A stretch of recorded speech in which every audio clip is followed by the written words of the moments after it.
कल अपन लोग श्रवण भगवान श्री महावीर स्वामी जी के उस प्रसंग की चर्चा कर रहे थे, किस प्रकार से हमारे प्रभु का प्रभाव है, किस प्रकार से भगवान नाव में सवार हैं, किस प्रकार से प्राणांत तक कष्ट उत्पन्न हुआ है, फिर भी भगवान पार हो जाते हैं।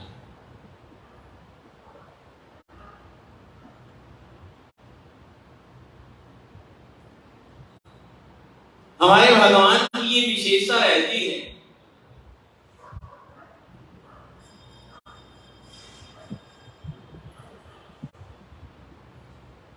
कि उनका किसी को मालूम नहीं,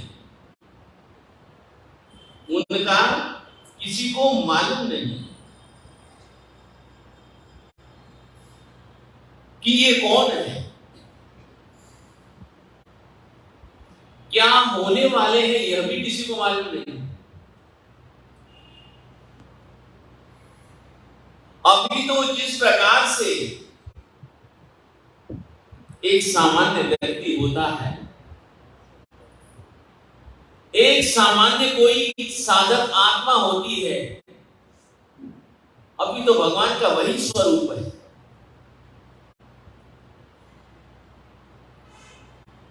लेकिन हमारे भगवान श्री रामचंद्र जी का सबको मालूम है, भगवान श्री रामचंद्र जी का सबको मालूम है कि भगवान श्री विष्णु जी ने अवतार ले लिया है। भगवान श्री विष्णु जी ने अवतार ले लिया है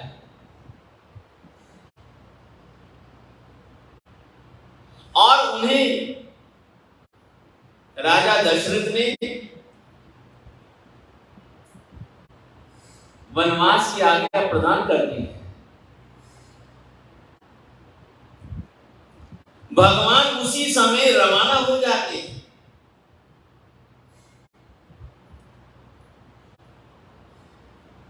भगवान सरयू के किनारे पहुंचे हैं और उस समय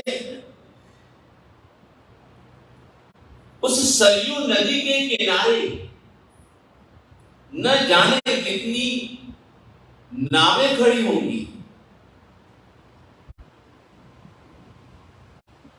लेकिन भगवान किसी की भी नाव में बैठे नहीं। भगवान किसकी नाव में बैठे? केवट की नाव में बैठे और किसी की भी नाव में नहीं बैठे।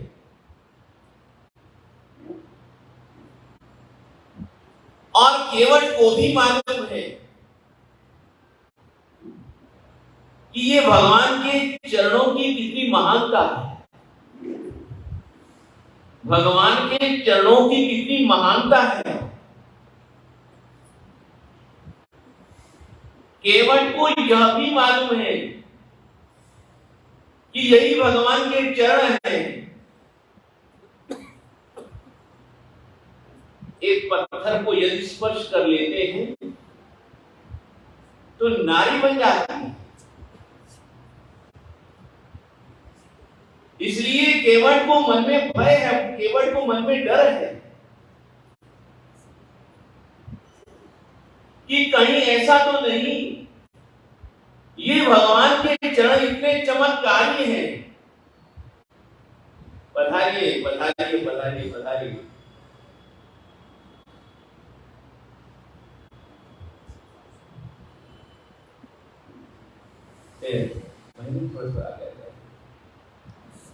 या थोड़ी सी दरी को सरकार चलो कोई बात नहीं।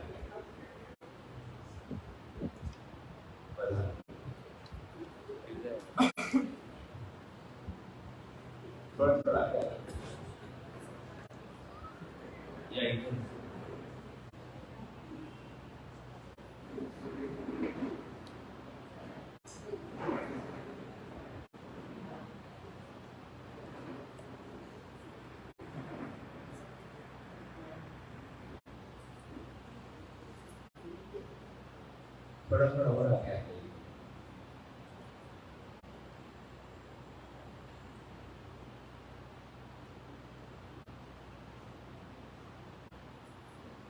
मैं इंतजार ही कर रहा था, मैंने कहा सवा में बच्चों के अभी तक आए नहीं, लेकिन भरोसा था करता हूँ जरूर आएंगे। क्यों जरूर आएंगे। फिर भी समय पर बता के बहुत बहुत धन्यवाद।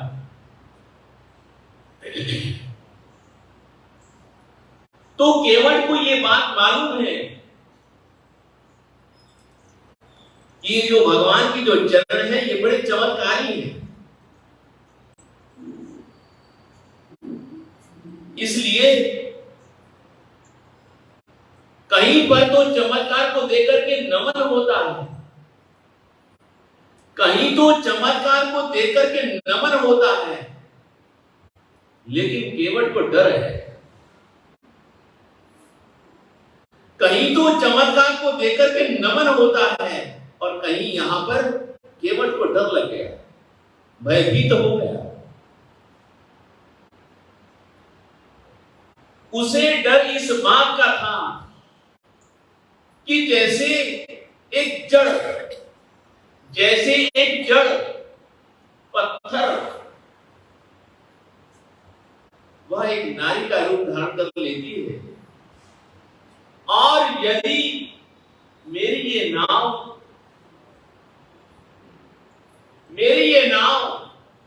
यदि कोई महिला बन गई, तो आपसे सही बात हो, दो तो मैं नहीं संभाल सकता। सीधी सी बात है, क्यों सुरेश जी? अरे गरीबी में एक संभालनी बड़ी मुश्किल है, गरीबी में एक संभालनी बड़ी मुश्किल है, और दो मैं कैसे संभालूं? यदि कोई महिला बन गई, मेरा तो सारा जो रोजगार है वही सब चला जाएगा। इसलिए प्रभु इन चरणों को धो लेने दीजिए, इन चरणों को धो लेने दीजिए, इन चरणों को धो लेने दीजिए। उधर भगवान मान स्वामी जी पता ही नहीं किसी को, लेकिन चमत्कार उन चरणों का भी है और चमत्कार इन चरणों का भी है।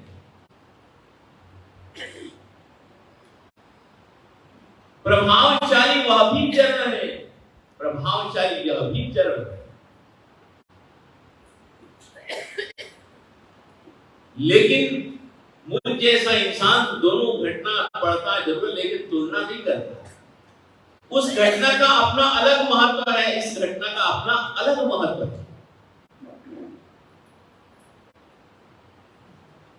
लेकिन बड़ी मजेदार की घटना है। उसने कहा कि भगवान पहले मुझे चरण धो लेने दीजिए, चरण धो लेने दीजिए, चरण धो लेने दीजिए। अब श्री जगदीश जी जब मालूम पड़ जाए,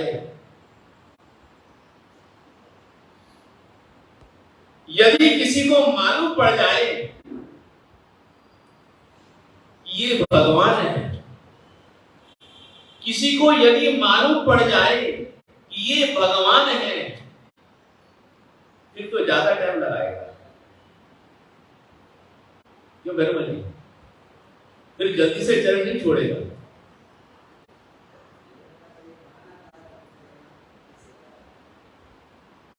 धीरे धीरे धीरे धीरे धीरे धीरे धीरे धीरे कर रहा है। भगवान तो कुछ नहीं कहते हैं, लेकिन हमारे लक्ष्मण जी वो थोड़े से उग्र स्वभाव के,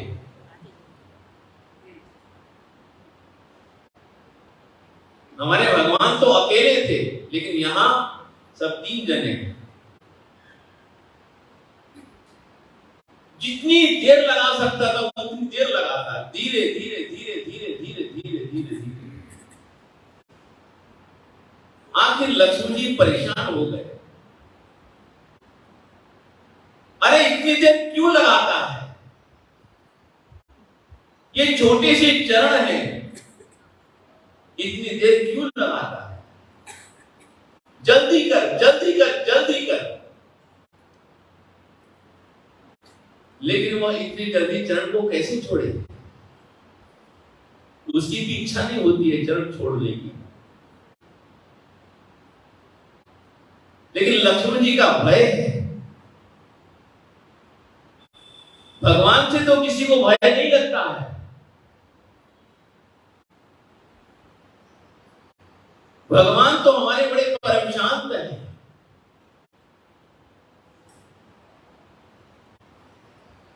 धीरे धीरे भगवान के चरणों को धोता है।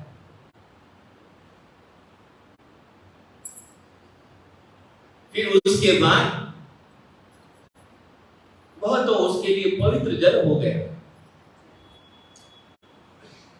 वह तो उसके लिए पवित्र जल हो गया। वह अब जल नहीं रहा, अब क्या हो गया? चरणामृत हो गया। क्या हो गया? चरणामृत हो गया। जैसे पानी पानी नहीं रहा, क्या हो गया? प्रक्षाल हो गया। वो पानी पावरफुल हो गया, पवित्र हो गया। अब वो पानी पानी नहीं है। फिर वो भला आदमी श्री मंगलाचरण पानी को फेंकेगा? आप स्वयं भी बताओ कि फिर वो पानी को फेंकेगा? उसको तो संभाल करके रखेगा। सामान्य पानी नहीं है। जैसे उसने भगवान को चरण धोते समय देरी लगाई, वैसे ही भगवान को जब नाव में बिठाता है, नाव में प्रभु पधार जाते हैं, फिर वह नाव को जल्दी नहीं कि भाई पीछे मुझे वापस आना है, यात्रियों को लेके जाना है, पीछे मुझे आना है, यात्रियों को लेके जाना है, पीछे मुझे आना है, यात्रियों को लेके जाना है, नहीं। धीरे धीरे धीरे धीरे धीरे धीरे धीरे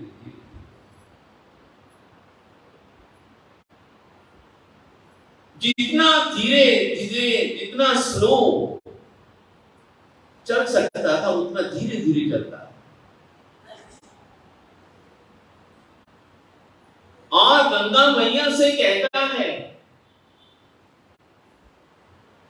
कि हे गंगा मैया, मेरी नाव में आज कौन सवार है? भगवान सवार है। मेरी नाव में आज भगवान सवार है, इसलिए गंगा मैया धीरे धीरे चलो। इसलिए गंगा मैया केवल मन में सोचता है कि गंगा मैया अब धीरे धीरे चलो, धीरे धीरे चलो, धीरे धीरे चलो। जितनी देर लगा सकता था उतनी उसने देर लगाई कि दोबारा जिंदगी में पता नहीं साक्षात भगवान मिले या ना मिले।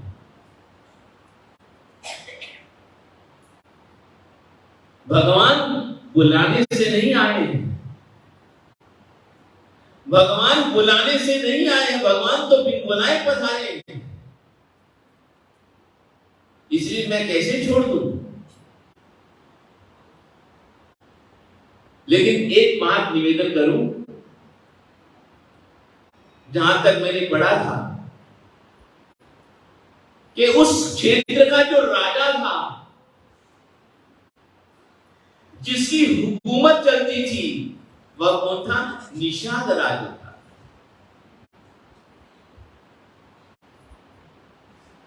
निषाद राज से उसकी बड़ी ही आवभगत थी, स्नेह भरा व्यवहार था।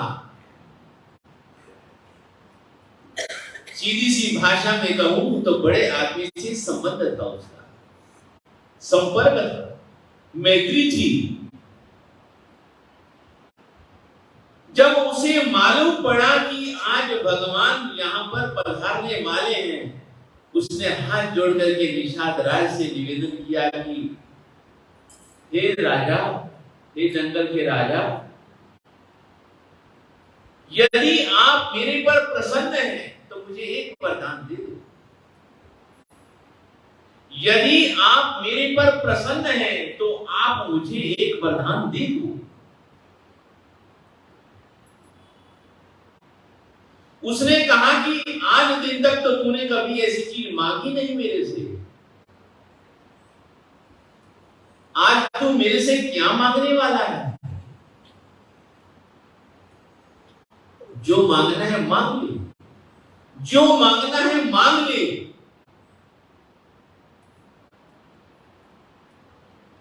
आज के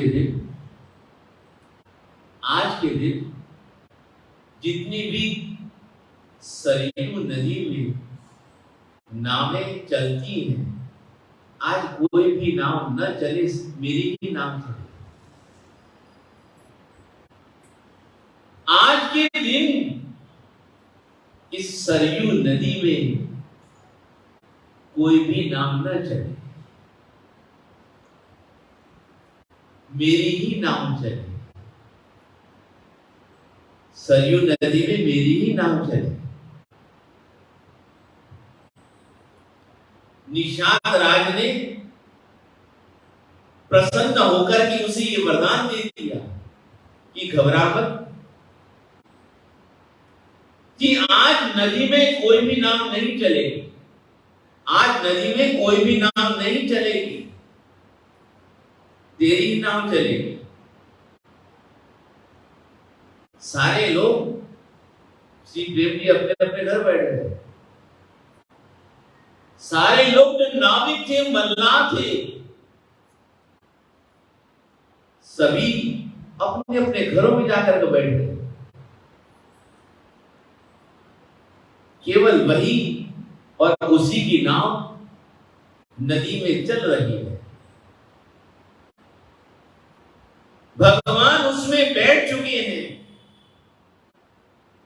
मन में सोचता है, मन में कहता है, ये गंगा मैया आज मेरा बड़ा ही अच्छा नसीब है कि मेरी नाव में प्रभु विराजे, शक्ति स्वरूपा सीता मैया बैठी, लक्ष्मण जी बैठे हैं। इसलिए और कोई भी उसने सवारी नहीं बिठाई, और कोई भी उसने सवारी नहीं बिठाई। बस वो नाव को चला रहा है, धीरे धीरे धीरे धीरे चला रहा है और भगवान की तरफ देख रहा है।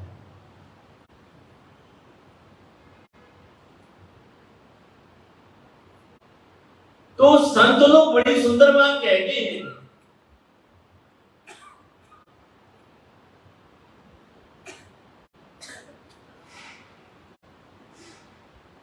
कि हाथ से तो काम करो,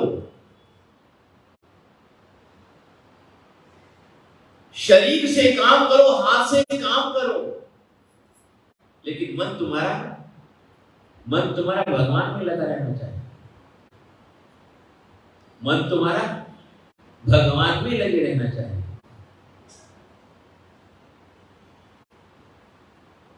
हाथ से वह नाव को चला रहा है, लेकिन ध्यान उसका कहां है? प्रभु की तरफ।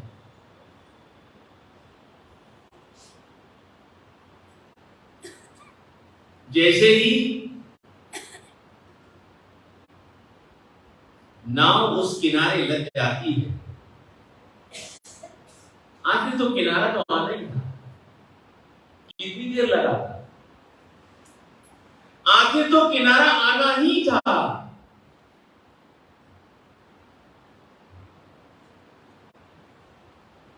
जैसे ही नाव उस किनारे पहुंची,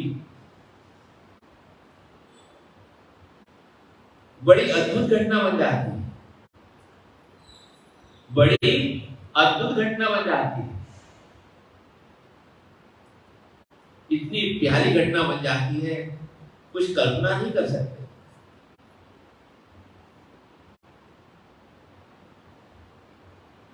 जैसे ही नाव किनारे लगी,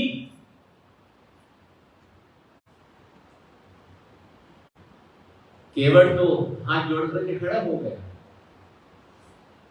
केवट तो हाथ जोड़ करके खड़ा हो गया। केवट तो हाथ जोड़ करके खड़ा हो गया और भगवान समझ गए। भगवान समझ गए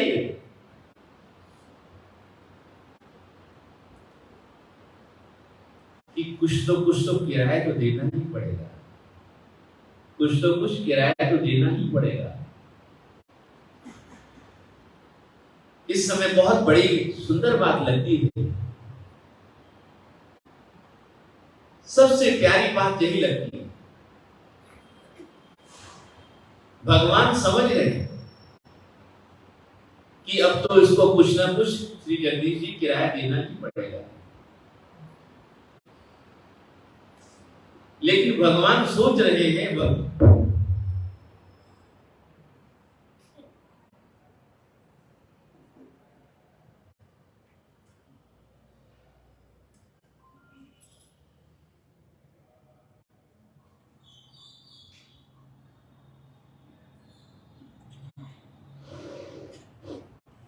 भगवान सोच रहे हैं मेरे पास तो कुछ नहीं है, मेरे पास कुछ भी नहीं, मैं क्या दूं, मैं क्या दूं। लेकिन भगवान तो भगवान है। पास में सीता मैया खड़ी हुई थी, यही तो विशेषता होती है। यही तो राजू भैया महिलाओं में विशेषता होती है। महिलाओं में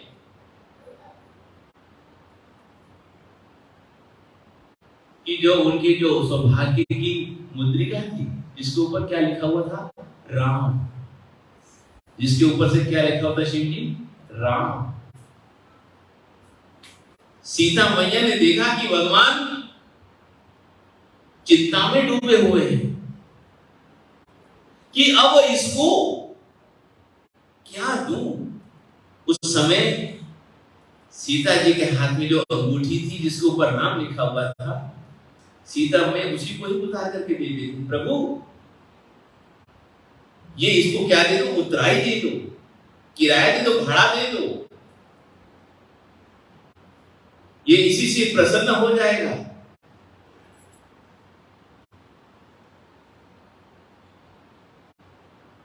जैसे ही भगवान सीता मैया से अंगूठी ले करके उसको देने की कोशिश करते हैं, लेकिन वह कहते कि नहीं, मैं ये अंगूठी नहीं लूंगा आपसे, मैं आपसे अंगूठी नहीं लूंगा, बस मुझे एक वरदान दे दीजिए, बस मुझे एक वरदान दे दीजिए।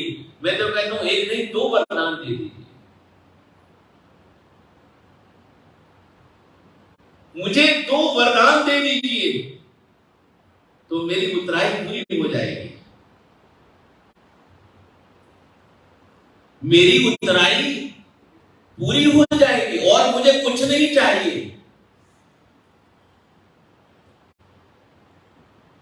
ये आप अपने पास में रखो, ये आप अपने पास में रखो, मुझे कुछ नहीं चाहिए, बस मुझे दो वचन दे दो, मुझे श्री प्यारेलाल जी दो वचन दे दो, मुझे दो वचन दे दो, बस और कुछ नहीं चाहिए मुझे। जैसे आप पहली बार कहते हैं,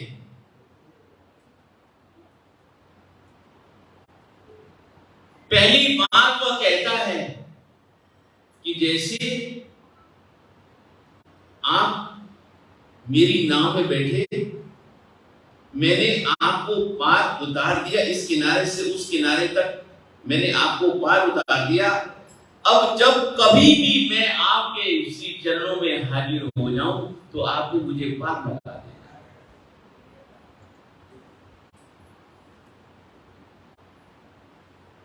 जैसे आज आप यहां पर पधारे हैं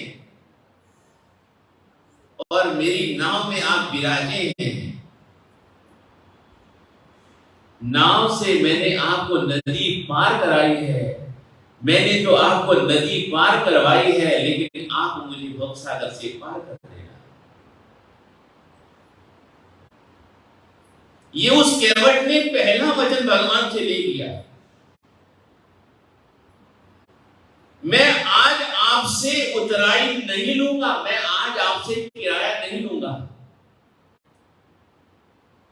मैं आज आपसे किराया नहीं लूंगा। मैं किराया कब लूंगा? उस समय लूंगा।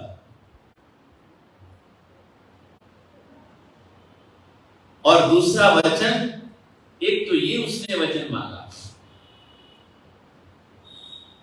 और दूसरे वचन के लिए कहता है कि हे भगवान, जब आप 14 वर्षों के बाद में लौट करके आओ ना, फिर वापस मेरी नाव में ही बैठना, मैं आपकी इंतजार करूंगा, मैं आपकी इंतजार करूंगा, मैं आपकी प्रतीक्षा करूंगा।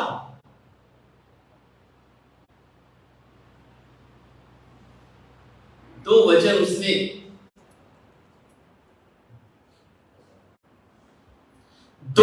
उसने उस समय मांग लिए कि एक तो जब आप 14 वर्षों के बाद वापस लौट करके आओ तो मेरी ही नाव में बैठना और किसी नाव में नहीं। मैं आपकी इंतजार करूंगा, मैं आपकी प्रतीक्षा करूंगा। उसे अपनी जिंदगी का भरोसा नहीं कि रहूं या नहीं रहूं, फिर भी वह भगवान से वचन ले लेता है। और दूसरा कहता है कि जब मैं आपके शरण में आऊं, मैंने तो आपको नदी पार करवाई है, उस समय आप मुझे भवसागर से पार कर देना। और उसने कुछ नहीं मांगा, और उसने कुछ भी नहीं मांगा। और मैं आपसे पूछूं, यदि आपकी जिंदगी में ऐसी कोई नौबत आ जाए तो आप क्या मांगोगे? यही मांगोगे या और कुछ मांगोगे? सोचने की बात है, यही मांगोगे या और कुछ मांगोगे? ये अपने अपने दिल की बात है विजय कुमार जी, अपने अपने दिल की बात है। लेकिन केवट ने तो यही मांग लिया, केवट ने तो यही मांग लिया। यदि कोई भगवान मिले तो उनसे यही मांगना। हम अपनी भाषा में कहें तो यही कहा जा सकता है कि भगवान से मांगो तो जन्म जरा मृत्यु निवारणा है, कि ये जन्म मरण इनसे सब मुक्ति दे रहा है प्रभु, और हमको कुछ नहीं चाहिए। इसलिए बड़ी सुंदर बात कहते हैं, पानी पर किश्ती हो, पानी पर किश्ती हो, तिरेगी खूब।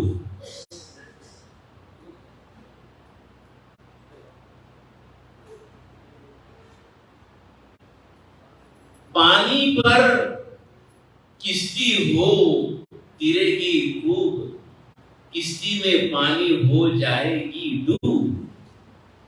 यदि तो किश्ती हमारी नदी के ऊपर है तो जरूर तरेगी,